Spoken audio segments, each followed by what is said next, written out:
Seeds of Wisdom RV and Economic Updates Monday afternoon, October 14, 24. Listen to the full version on the official dinarreport.com website and become our supporter on Patreon. Good afternoon. Dinar recaps, CBDCs versus cryptos. Why India is betting big on digital currency. India is working to revolutionize its cross-border payment system. The aim is to make the payments faster and cheaper to help the growing economy. Along with this, the role of central bank digital currencies, CBDCs, and the concerns around AI is also in focus. These are reshaping the future of the financial sector. Let's dive into what's happening and how it might affect us. Faster and cheaper cross-border payments. Governor Shaktikanta Das is serious about reducing the time and cost it takes to send money overseas. This is important, especially for economies like India.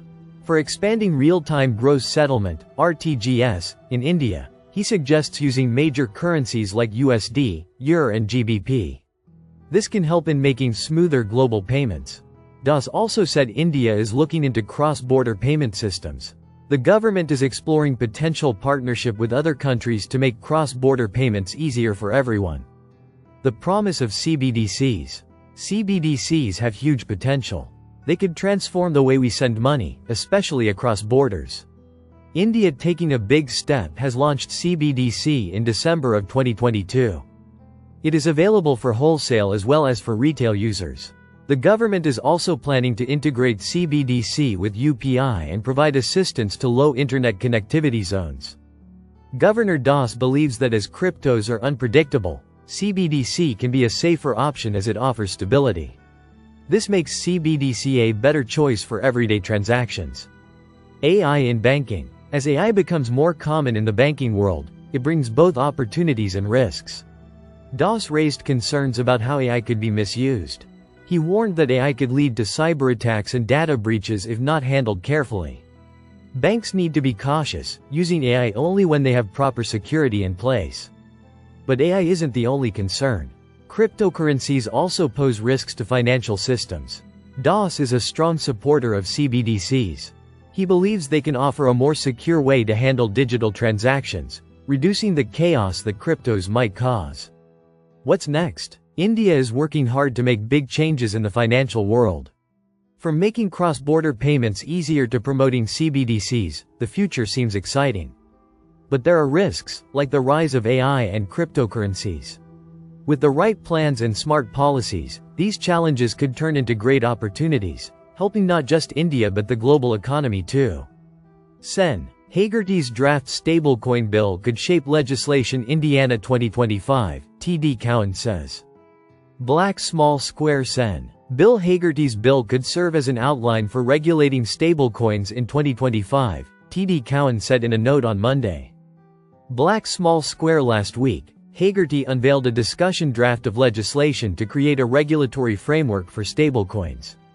U.S. Senator Bill Haggerty's draft stablecoin legislation could serve as an outline for future bills in 2025, investment bank TD Cowen said in a note on Monday.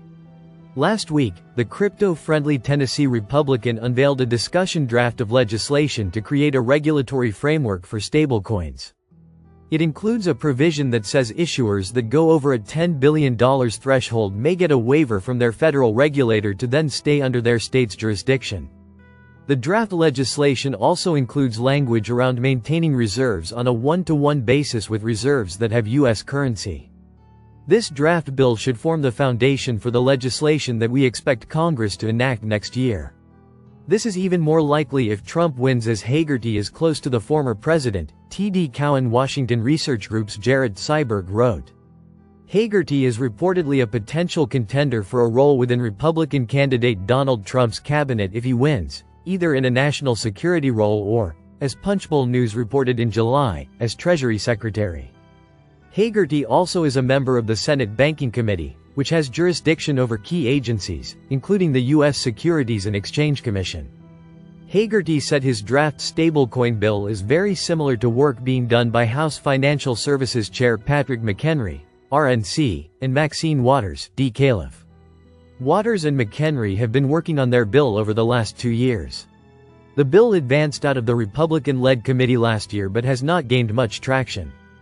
At the time, Waters called the bill deeply problematic due to a provision that allows state regulators to approve stablecoin issuances without Federal Reserve input.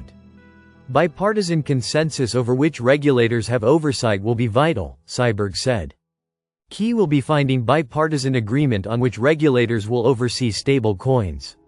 If Trump wins, prospects for this bill are even higher, Syberg wrote in Monday's note. Momentum on a stablecoin bill might still be picked up before the end of the year. Last month, during a congressional hearing, Waters said she wants to strike a grand bargain on stablecoins before the end of the year. Ripple News. What are the odds of the SEC winning its appeal? A federal judge ruled last year that the SEC did not prove Ripple violated securities laws by selling XRP to retail customers on exchanges.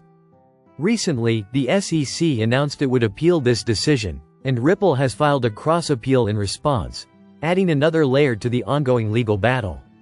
What's happening? On the Thinking Crypto podcast, lawyer James Murphy explained that while the SEC's exact intentions are unclear, they are likely appealing two main points from the ruling. Sales on exchanges. The SEC aims to challenge the judge's decision that Ripple's sales on exchanges do not constitute securities transactions. This ruling shocked the SEC, as they previously attempted to appeal it immediately but were denied. Disgorgement limitations. The SEC also seeks to address a ruling that prevented them from claiming disgorgement, return of profits, because they lacked evidence of actual financial losses incurred by investors. This decision contrasts with precedents in other circuits, and the SEC hopes to overturn this limitation. Additionally, there's speculation about whether the SEC will appeal the $125 million penalty imposed on Ripple, seeking a higher amount. However, it's uncertain if this part of the ruling would be changed since judges have significant discretion in determining penalties. How strong is the SEC's case? Murphy shared his perspective on the likelihood of the SEC winning the appeal. There are about 20 judges on the Second Circuit, and cases are decided by a randomly chosen panel of 3. Once the panel is known, lawyers look at past decisions to guess how they might lean. Sometimes, arguments are shaped to appeal to specific judges, similar to tactics used in the U.S. Supreme Court. He said that when the summary judgment came out, many people criticized it, and some legal experts predicted it would be overturned. Lawyers from traditional backgrounds believe there's a chance the ruling on secondary market trades might be reversed. However, he thinks Judge Torres's decision will likely stand, although nothing is certain. Listen to the full version on the official dinarreport.com website and become our supporter on Patreon. Source: dinarrecaps.com